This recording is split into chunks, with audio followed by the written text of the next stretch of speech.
It's story time with the Black-Matician. That's me! While getting my degree from the illustrious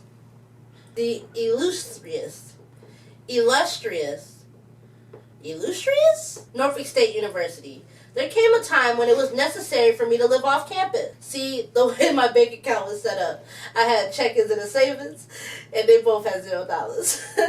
I lived in a little studio for a hot minute, and then eventually ended up moving into an apartment. A 2-bedroom, 1 bath, for $800 a month. $800 a month. Right. And it was literally across the street from my school. This one time, my roommate was hogging the bathroom, and I had to pee so bad, I ran across the street to the tech building. Like, literally that close. My landlord happened to own the entire building where I rented, and for some reason, my apartment was the only one with the AC problems. I don't know about y'all, but there are 2 things that I just will not do. 1 is take a cold shower, and 2 is be in a house that's hotter than 2 muskrats, Tootsie rolling, in a sock. So being the responsible tenant that I am, I gave her notice early in the AM, thinking this would be fixed before the heat outside matched the heat inside. Next thing I know, it's 10 AM, hotter than fish grease outside, and hotter than the devil's toenails inside. My landlord ain't show up yet, and it's beyond bad at this point. I'm getting heated. I tried to stay calm and be patient. At 11 a.m., I happened to glance at the thermostat. It said 96 degrees in my house, the place where I live, on the inside, where I be at. Okay, I won't panic. So I text my landlord and say, hey, yeah, I called earlier about the AC, and it's 96 degrees in here. I don't want to be a bother. But could you come fix the AC, like, soon, now, in 10 minutes? She talking about some, I'll be on my way. I'm right there, down the street. She still ain't show up. Y'all, I'm literally hot. I decided enough is enough. I'm about to be like, look, okay, listen, I told you I don't do hot houses, and this landlord is really testing my gangster. She had the nerve to start ignoring my calls and texts. Finally, she shows up at 9 p.m., and by that time, the sun went down. It wasn't even that hot anymore. But we aren't going to do this for another day in a row. So she came in with a brand new AC unit and didn't even know how to put it in. But that's a whole other conversation for a whole other story. So let me ask you this. What are some things that you absolutely will not deal with, similar to my cold showers and hot houses? Comment your answer below. I got a question about that story. Yeah. Where's the math? Okay, so at 11 a.m., I noticed that the temperature was 96 degrees. And when my landlord finally arrived, it was 66 degrees. So I want to know, what is the mean or average hourly change of the temperature? Find out at the end of this video. It's the Black-Matician. That's me! What's pop-a-loppin', mathematicians? And welcome to the Black-Matician, where math is power. I'm Gray with an A, and by the end of this video, you will be able to multiply and divide integers. For those of you that are going to be following along, you will need some paper or a whiteboard, a pencil or an expo marker to go with that whiteboard, and a calculator, if you must. And if you want to get really fancy, I have some materials that my students use in my actual classroom available for purchase on Amazon in the description below. And of course, one last thing, make sure you subscribe, ring my bell, so you never miss a lesson. Alright, let's go. So today we're going to talk about multiplying and dividing integers. Well, there are 2 rules that go for both. When we are multiplying or dividing integers of the same sign, the answer is always positive. When we are multiplying and dividing integers of different signs, the answer is always negative. And we're going to go over a few examples to show you just what that looks like. So we're talking about same signs. So let's take a look at 2 times 3. 2 and 3 are both positive numbers, so our answer is also going to be positive, but we already know that 2 times 3 is 6. Then you might see something like -2 times -4. Well, I know that -2 and -4 have the same sign, so my answer is going to be positive, and I know 2 times 4 is 8, so my answer is going to be 8. So that's what it looks like when we're multiplying of the same sign. When we are dividing, we'll have the same setup. Let's do 8 divided by 2. Both answers are positive, so therefore the answer is also going to be positive, and it would just be 4 because of fact family. I know that 4 times 2 is 8. I also know 8 divided by 2 is 4, and I also know that 8 divided by 4 is 2. So that is indeed a fact family. We can also take a look at if both of our answers are negative. Let's try negative 8 divided by negative 4. Well, these are both the same sign, so my answer is going to be positive, but 8 divided by 4 is just 2. So we're going to have a positive 2. So that's pretty much what it is when we have the same sign. If we have different signs, our answer is always negative. So let's look at 2 times negative 3. Well, these have different signs, so I already know my answer is negative, but we do already know that 2 times 3 is 6. So my answer is going to be a negative 6. Let's also take a look at negative 2 times 4. Same case. These are different signs, so my answer is negative, and I know that 2 times 4 is 8, so I'm going to have a negative 8. The same thing with multiplication. It is the same with division. So let's take a look at 4 divided by negative 2. Both of these signs are different, so my answer is going to be a negative, and then 4 divided by 2 is 2 because of the fact family. I know that 2 times 2 is 4.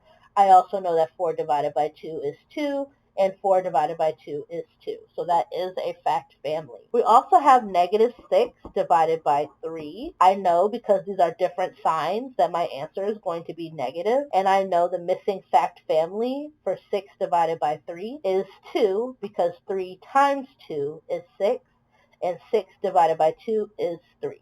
So those are pretty much the rules when it comes to multiplying and dividing integers that have the same or different signs. Just remember, if it's the same sign, it's positive, and if they are different signs, the answer is negative. Always, always, always, always. I cannot stress that enough.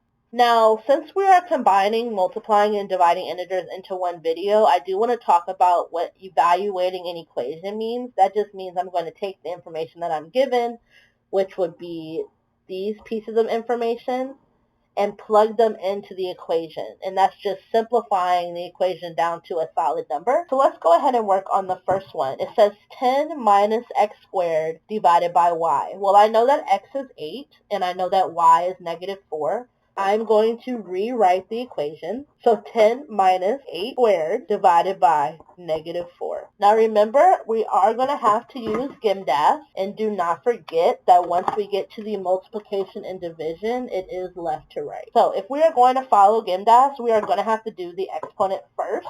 So the question is, what is 8 squared, or what is 8 times 8? So this right here is going to be 64. So I'm going to rewrite my question. 10 minus 64 divided by negative 4. If we're going to follow GIMDAS, there is no multiplication, but there is division. So we do have to do 64 divided by negative 4 before we subtract 10. If you use your calculator, these are two different signs. 64 is positive and 4 is negative. So I know that my answer is going to be a negative answer. So we are going to end up with 10 minus something. And then 64 divided by negative 4 is going to be negative 16. So that is where we are here. Now this is going back to one of our first videos. When we have two negatives that are being subtracted, these actually turn into a positive. So we are actually going to end up adding 10 and 16, and the answer is going to be 26.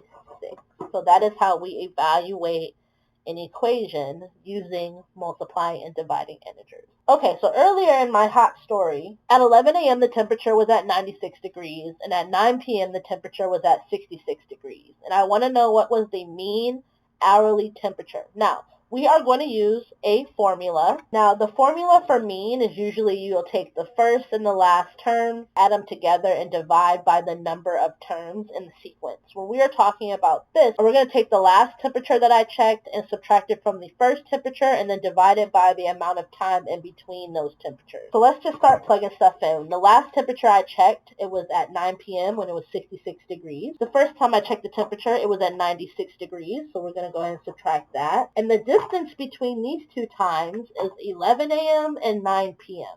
Okay, how much time has gone by in between 11 and 9 p.m. That would be 10 hours. Okay, so that's all we're doing so far is plugging everything in. And now we're right back into an equation for dividing. We're going to do 66 minus 96. Now, we are subtracting and keeping the bigger sign. So it's going to look like a negative 96 minus 66 divided by 10. I wanted to rewrite that so that you could see that we are subtracting and keeping the bigger sign, and the bigger sign was a negative.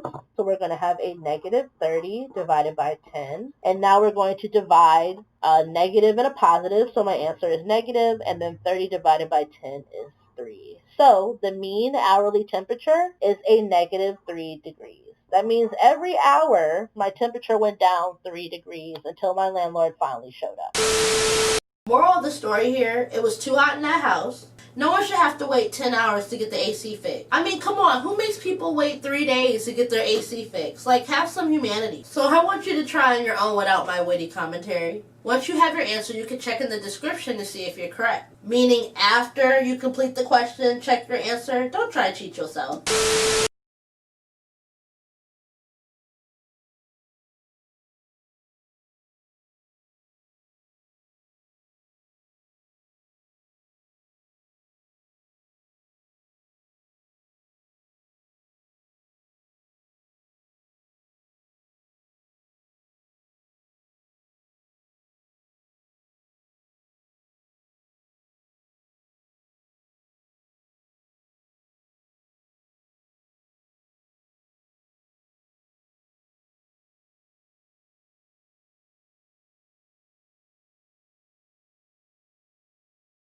Now let's say you didn't get that correct. I have a really fun idea. You could rewatch this video again, and then maybe again, and then I'm pretty sure that you'll understand it.